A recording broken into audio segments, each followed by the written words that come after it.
Pasada ya una semana desde el plebiscito han habido varios análisis y uno de los más importantes, creo yo, tiene que ver con la participación ciudadana en estas votaciones. ¿Fue alta? ¿Fue baja? Hemos escuchado versiones bastante distintas y lo que quiero hacer ahora es justamente tratar de mostrar por qué, cuál es la respuesta a esta pregunta y sobre todo por qué esa respuesta es tan importante. Algunas personas han dicho que esta fue una votación con un alto nivel de participación y lo han hecho fundamentalmente basándose en ciertos datos de cifras absolutas.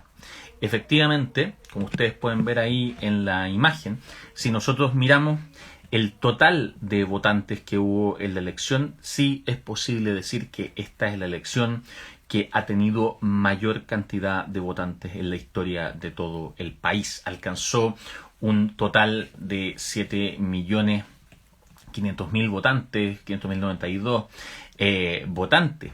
Una cifra que supera los números más altos que habíamos tenido nunca en la elección, de hecho, de 1933. El gráfico que ustedes están viendo incluye desde el plebiscito del 88 hasta el plebiscito del 2020 e incluye entre medio todas las primeras vueltas de las elecciones presidenciales, que son las elecciones donde tradicionalmente e históricamente vota mayor cantidad de gente. Cuando lo miramos desde esta perspectiva de cifras absolutas, efectivamente vemos que teníamos una tendencia que se mantenía durante la década del 90 y la década del 2000, luego tenemos una baja importante en la década del 2010 y ahora tendríamos un salto que nos devuelve no solo a lo que teníamos antes, sino que nos deja mucho más arriba. Frente a esto, algunas personas han dicho que no sirven estas cifras. ¿Por qué? Porque lo mucho o poco de estas cifras depende no tanto del número de sí misma, sino que del número de la población. Si la población se mantiene constante, o los votantes o los ciudadanos se mantienen constantes, entonces este aumento importa. Pero ¿qué pasa si la población ha ido creciendo? No es lo mismo 7 millones de personas en un país de 10 millones que 7 millones de personas en un país de 18 millones.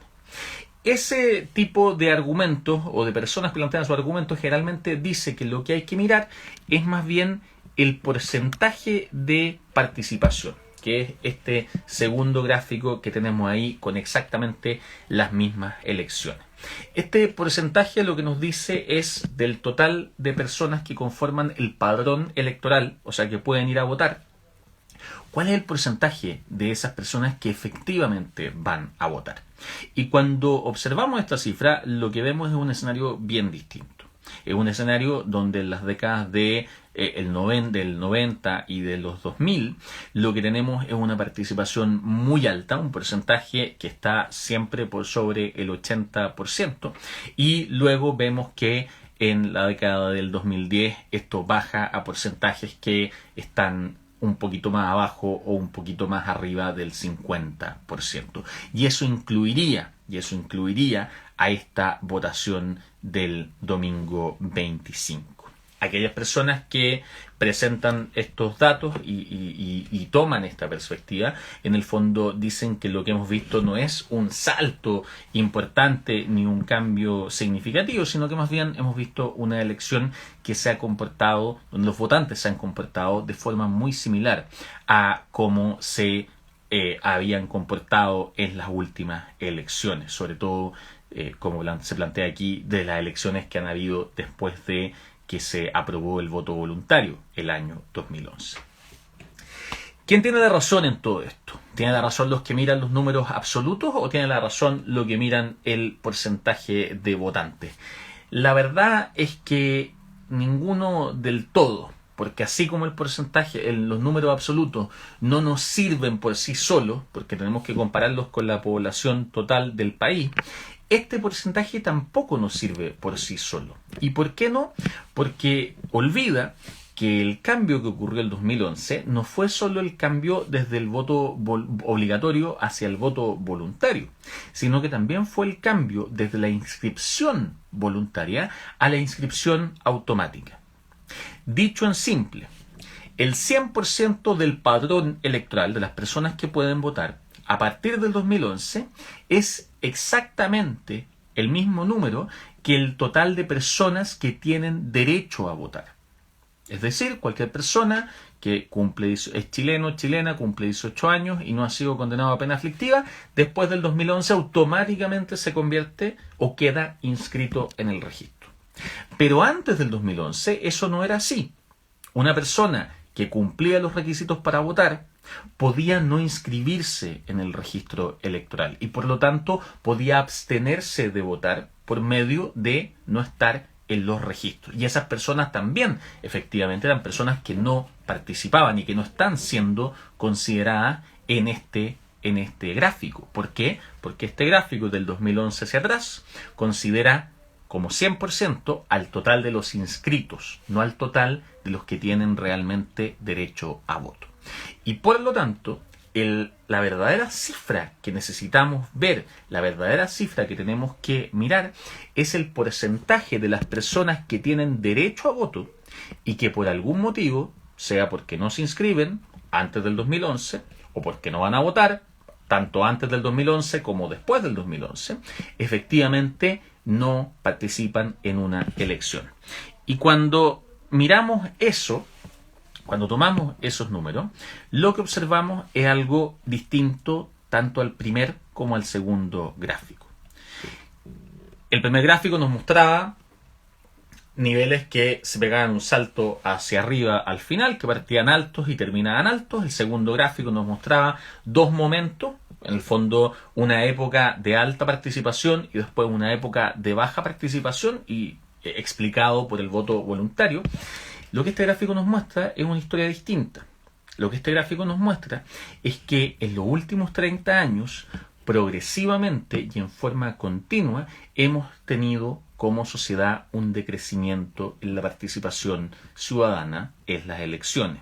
No fue algo que causó el voto voluntario, fue algo que venía en un descenso sostenido de una u otra forma desde las elecciones de 1988 hacia adelante, desde el plebiscito, de 1988 hacia adelante. Este gráfico nos cuenta otra historia, una historia que no es la historia de que el voto voluntario hizo que la gente participara menos, o una historia de que esto es solo una dejación juvenil o un problema de los millennials o los centennials. Lo que esto nos muestra es que en los últimos 30 años hemos vivido un proceso de decaimiento de la participación ciudadana. Y eso tiene que ver con razones más profundas, tiene que ver con un modelo que nos ha quitado la política de los espacios públicos, tiene que ver con sistemas educativos donde los ciudadanos no han sido revalorados hasta hace muy poco, tiene que ver de alguna forma con un espacio y un ambiente en el cual nos hemos criado, donde de alguna forma también la participación política ha empezado o empezó a perder progresivamente sentido. Y eso hace que la participación en el plebiscito del domingo 25 sea histórica y sea muy importante, no tanto por el salto radical que supuestamente nos habríamos pegado, sino que mucho más por el hecho de que por primera vez en 30 años hemos logrado romper una tendencia que desde 1988 sin interrupciones ha ido constantemente en descenso, elección tras elección. En este plebiscito no solo se ha interrumpido, sino que se ha empezado a revertir. Podemos pensar que sin pandemia y sin COVID habríamos tenido quizás incluso más votantes. No para pensar en un salto radical, pero sí para pensar que esta ruptura habría sido incluso un poquito más marcada. No sabemos, porque no podemos saber lo que habría pasado sí. Pero sí sabemos que ocurrió esa ruptura. Sí sabemos que por primera vez ocurrió esa interrupción. Y eso es histórico. Y eso es importante. Y eso es clave para una sociedad democrática. Y al mismo tiempo también es una responsabilidad. Porque efectivamente esta ruptura y este ascenso o esta interrupción de la tendencia puede ser un paréntesis, puede ser una excepción, y eso va a depender de lo que pase en las próximas elecciones presidenciales, en la elección de constituyente y en una serie de otras elecciones que vamos a seguir teniendo. Ver esto no es para decir los de acá tienen razón o los de allá tienen razón. Ver esto es para darnos cuenta de la responsabilidad que tenemos como ciudadanía. Algo pasó en esta elección, en este proceso constituyente, que ha hecho que muchas personas que no veían un sentido en la participación, ahora sientan que esa participación electoral sí tiene sentido. Hay ahí una hebra que tenemos que agarrar, hay ahí un proceso al que tenemos que seguir dándole energía y dándole fuerza. ¿Por qué? Porque efectivamente este proceso constituyente quizás pueda ser la oportunidad que necesitamos para recuperar la política como ciudadanos y ciudadanas.